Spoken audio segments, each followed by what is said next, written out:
इसलिए तो हम लोगों ने हनुमान जी को, हमने आपको हनुमान जी को गुरु बनाने को कहा।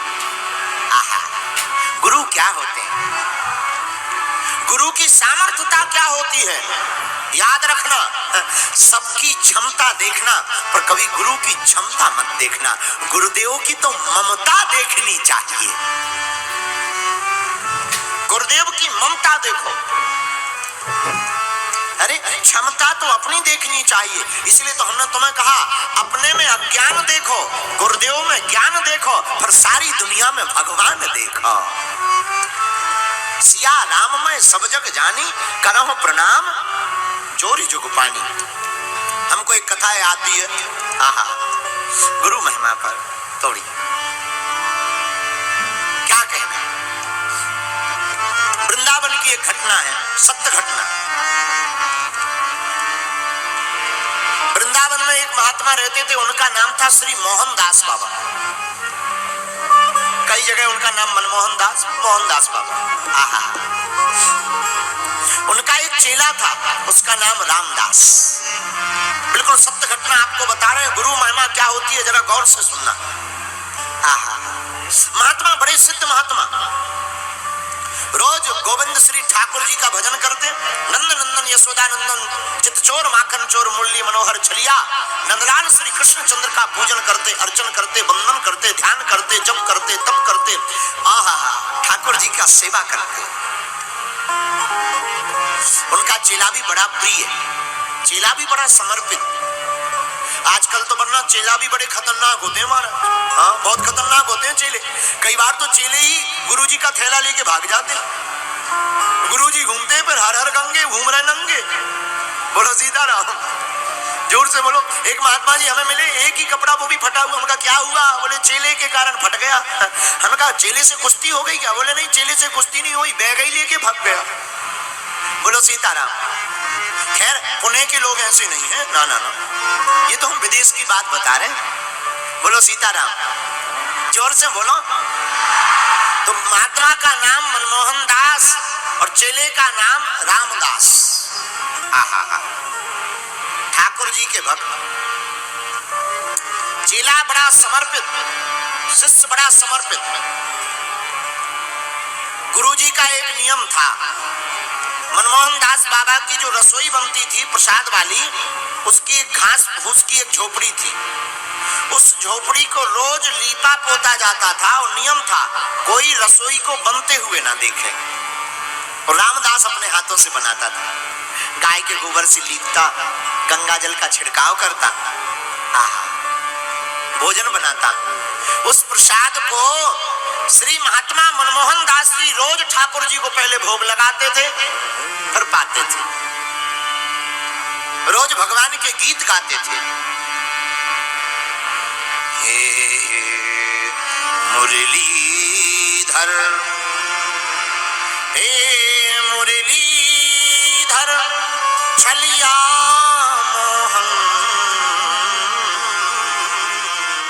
हम भी तुमको दिल दे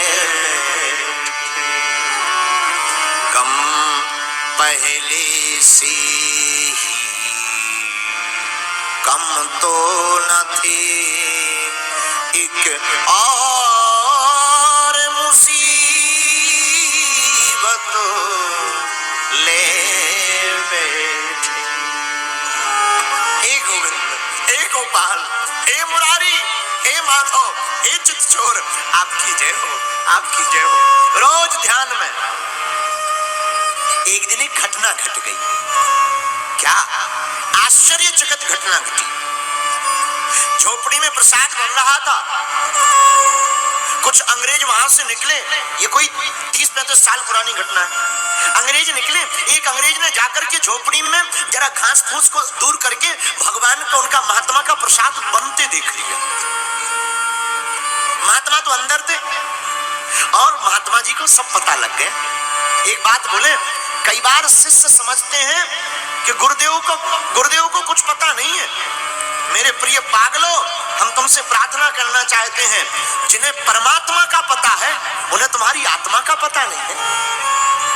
गुरु को तो सबका पता हो।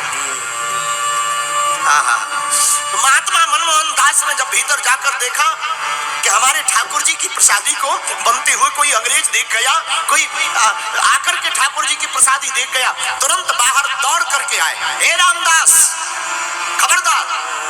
हाथ जोड़कर शिष्य रामदास खड़ा हो गया, जी गुरुजी प्रणाम। रामदास आजकल तुम बड़े निकम्मे हो गए, आजकल तुम बड़े नालायक हो गए, आजकल तुम बड़े आलसी हो गए।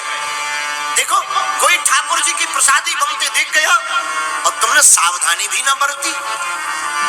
इतना कहा भर और एक डंडा पड़ा हुआ था बगल में, गुरुजी ने डंडा उठाया और पीटना प्रारंभ कर दिया क्रोध में।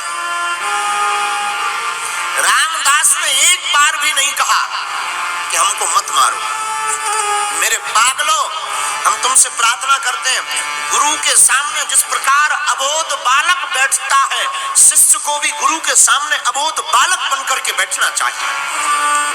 अज्ञानी बालक, कुछ लेने आए हो तो ज्ञानी बनकर के नहीं। मेरे पागलों, उसी पात्र में पानी भरता है जो पात्र खाली होता है। गुरु का ज्ञान भी उसी के हृदय में बैठेगा जिसका पात्र खाली। खूब पीटा गुरुजी ने, रामदास को खूब पीटा, पीट पीट करके शरीर लाल हो गया। जब थक गए तो डंडा को फेंक करके अंदर चले गए। रामदास गिर पड़ा, उठा, शरीर को झाड़ा, आंखों में आंसू थे पोंछ लिया, फिर से रसोई वो गाय को खिलाई, फिर से गोबर से लीपा और फिर से रसोई बनाई, प्रसाद।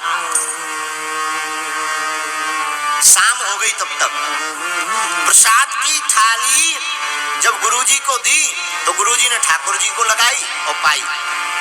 रात हो गई, गुरुजी लेट गए। रामदास गुरुजी के चरण दबाने लगे। झोपड़ी थी, उजाला तो था नहीं, तो झोपड़ी में दीपक जल रहा था। रामदास की आंखों का आंसू एक बूंद गुरुजी के चरण पे गिर गया। गुरुजी ने कहा, क्या बात है रामदास, रो रहे हो? ठीक पीटा गुरुदेव, हम तो इसलिए रो रहे हैं कि हम कितने नालायक शिष्य हैं कि हमारे कारण आज गुरुदेव को बड़ी देर से प्रसाद प्राप्त हुआ। गुरुदेव ने बाहें पकड़ करके गले से लगा लिया, कल्याण हो तुम्हारा, कोई बात नहीं, जाओ तुम्हारा कल्याण हो। इतना कह करके गुरुजी सो गए। सुबह 4 बजे रोज का नियम था, वृंदावन की परिक्रमा करते थे महात्मा। जब वृंदावन की परिक्रमा को निकले तो गुरुजी आगे आगे, रामदास पीछे पीछे। हरे कृष्णा कृष्णा कृष्णा हरे हरे, हरे रामा रामा रामा हरे हरे, कीर्तन होते चला जा रहा था। रास्ते में ही रामदास को बुखार आ गया, लेट गया। बाकी लोग बोले चलो, रामदास बोला अब नहीं चला जाता है। दूसरे शिष्यों ने कहा कि गुरुजी आगे निकल गए, तो ये हाथ जोड़कर एक शिष्य गुरु भाई से बोला, भैया जरा सामने जाकर गुरुजी को बुला दो, लगता है अब हमारी जिंदगी का अंतिम दिन आ गया। शिष्य आया, गुरुजी रामदास को बुखार आ गया, ज्वर आ गया है, जोर का ताप है। गुरुजी आए, क्या बात है बेटा? गुरुजी लगता है अब हमारी जिंदगी का यह आखिरी परिक्रमा। नहीं, तुम्हें कुछ नहीं होगा, तुम चिंता मत करो। गुरुजी आप जरूर कहते कुछ नहीं होगा, हमारा मन कह रहा, हमारा मन गवाह दे रहा कि अब आज के बाद शायद दोबारा कभी आपके दर्शन नहीं कर पाए। हाँ, डरो मत, क्या चाहते हो? गुरुजी अगर आप बुरा ना माने, मुझे उठने में बड़ी दिक्कत हो रही है। हम चाहते हैं कि हम अगर मरे तो आपके चरणों का चरणोदक पी करके मरे। गुरुजी ने कहा ठीक है।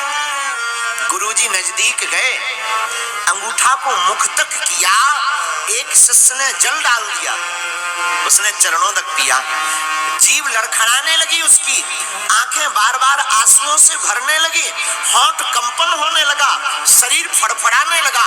हाथ जोड़कर हाँफते हुए बोला, गुरुदेव अगर बुरा ना माने तो हम चाहते हैं आप हमारे सामने खड़े हो जाओ ताकि हम अपने प्राण त्यागे तो आपको देखते हुए त्यागे। माई बाप गुरुजी ने अपने शिष्य का मन रखने के लिए सामने खड़े हो गए और ऐसे हाथ करके, अभय मुद्रा का हाथ करके मुस्कुराते हुए खड़े हो गए। और जैसे ही खड़े भय तो इसका शरीर कंपनमान होने लगा, आंख इसकी खूब भराई, जीभ फड़फड़ाने लगी। ये चिक्कार करके चिल्ला करके बोला, गुरुजी हमने आपको खड़े होने के कहा था, किसी दूसरे को नहीं कहा है।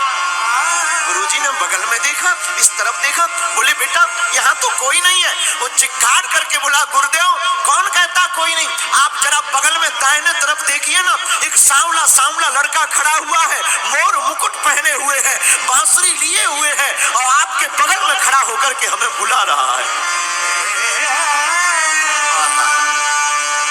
जहां इतना कहा सोई गुरुदेव दोनों हाथ ऐसे करके बोले, बेटा वो सांवला सांवला कोई और नहीं, साक्षात कृष्ण कन्हैया तुमको लेने के लिए आए।